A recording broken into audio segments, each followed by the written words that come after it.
It's a good question. I think the answer always is both. We've seen tremendous advances in the way people's communications are protected since 2013, the foremost of which is the adoption and embrace of pervasive encryption. This is the idea that in another 10 years there won't be unencrypted communications on the internet. Encryption, of course, refers just to clothing communications as they cross this hostile path of the internet. So they're no longer electronically naked. Anybody can look at and do whatever they want with them. The counterswing of that is that you see governments alarmed by the idea that they might lose this pervasive access to all of our communications and all of our lives, that they might be returned to a paradigm in which they have no choice but to engage once again in targeted surveillance, because mass surveillance becomes less possible or less affordable. And so we've seen the rise of state-sponsored hacking to guarantee access even when communications are encrypted by going after individuals on that targeted basis. That's their last resort, being returned there. And the other part that we've seen is an increase in coercion, where companies are largely deputized by states, where they can get a voluntary relationship. This, of course, would be telecommunications service providers, primarily big bulk carriers. And then beyond that, when we talk like Silicon Valley companies and the internet giants, coercion is beginning to enter the menu where cooperation will not. This would be, such as the case we've seen, the letter written from the U.S. Attorney General, a UK minister, an Australian minister, all together to Facebook to request that they abstain from protecting the communications of their users and intentionally designing their products and services to be less safe for their users in order to make surveillance easier for governments. And then when we look at, as you say, more authoritarian models, look at the Chinese model, look at the Russian model, Iranian model, and actually, unfortunately, even the Australian model, they're beginning to pass laws that say, look, if the government wants you to compromise the security of a service, you must cooperate or you're committing a crime. I think these companies, when they engage in a clandestine relationship with the government, when the government comes in and they say, look, we want you to provide a specific thing in a specific way, no one's going to know about it. It'll be classified. It's for national security purposes, or this, that, or the other. It's a limited time deal for a limited purpose. It sounds pretty good, and they go along with it. They never, I think, have a full understanding that that is the thin end of the wedge, right? That's the lowest bar. And the government is only going to ratchet up their access and their demands over time.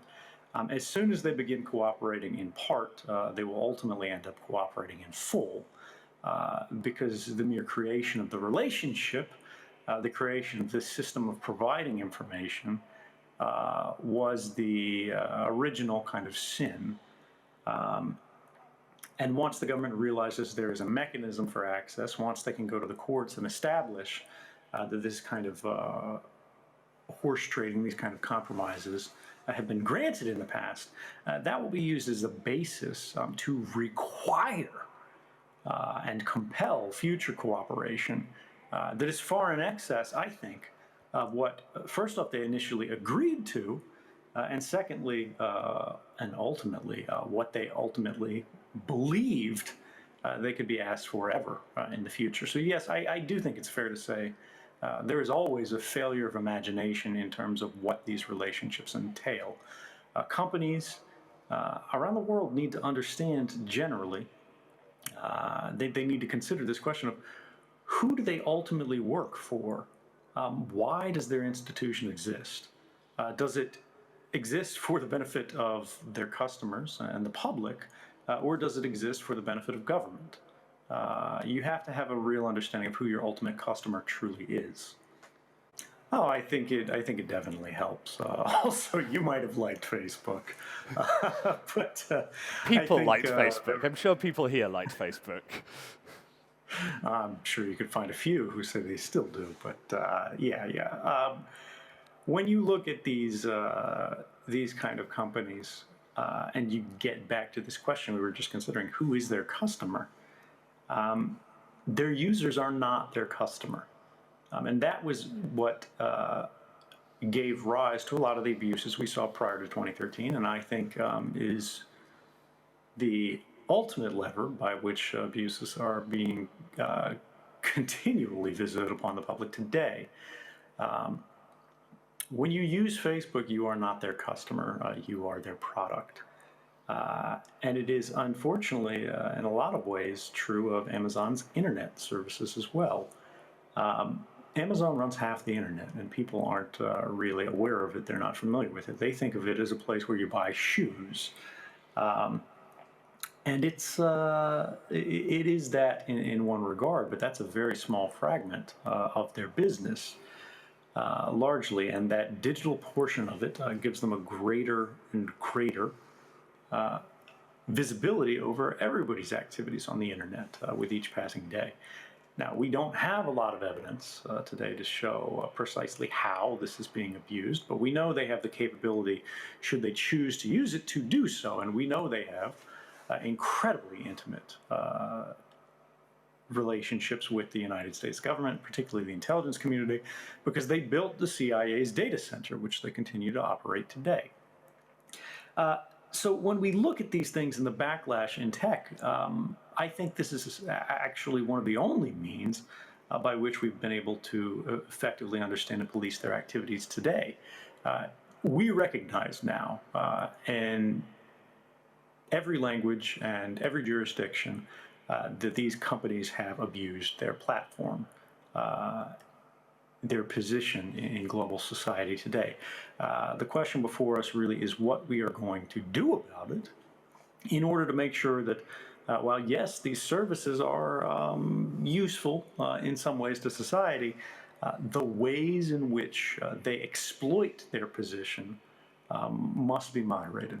GDPR honestly isn't good enough, and we know this by the simple fact that all of these prophesied fines of 4% of global revenue that would be applied to bad actors on the internet have yet to be applied to the bad actors on the internet.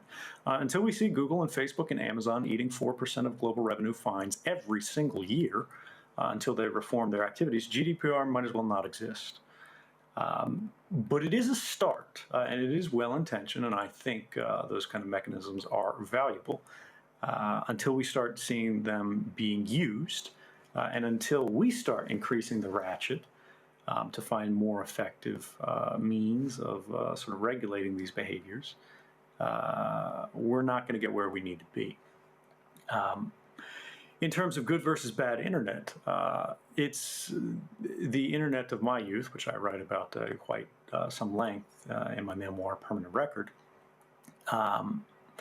was a creative and cooperative space. The commercialization of the internet was sort of a value-added part of it rather than the central purpose of it. Today, the internet has been transformed. That creative and cooperative space has been colonized and exploited and ultimately transformed into a competitive and commercial space, first and foremost. And that has been, I think, largely to the detriment of the public and the average user.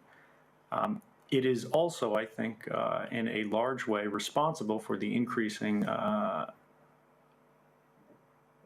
fracturing of society and the partisanship that we see today. It is by perhaps restoring this balance of what the internet is best used for, by limiting the ways we can be exploited. And I think the way this is largely driven today is through data collection. Companies should not be able to retain records about people's private lives for longer than is absolutely necessary for the accomplishment of their business purpose. It's fine to hold records for this period or that period to complete an order, to complete a transaction. But they don't need them a year later. They don't need them 5 years later. And they certainly don't need them going back to 1987, which is how long AT&T holds records of our telephone communications. The best thing that you can tell your customer to navigate the next generation of changes on the internet and really take a leadership position in the next generation of internet business is you don't need to trust us. You shouldn't trust us. And our services have been designed in a way that even if we are trying our hardest to screw you, we can't hurt you. And it is this trustless system design which is the basis of all computer security. This probably sounds strange to a lot of people, but in the context of information security, trust is considered a vulnerability. If you have to trust Facebook, you're in a very bad place. If you have to trust Microsoft, you're in a very bad place. If you have to trust Apple, Google, you're in a bad place. The next generation of services and products that are going to outcompete everyone else are the ones that are designed in such a way that you do not trust the services that are intermediating your communications. You trust only the people that are the ends of those communications, your friends, your community, the people that you are actually trying to connect with. That is the future of communications, and that's the future of privacy.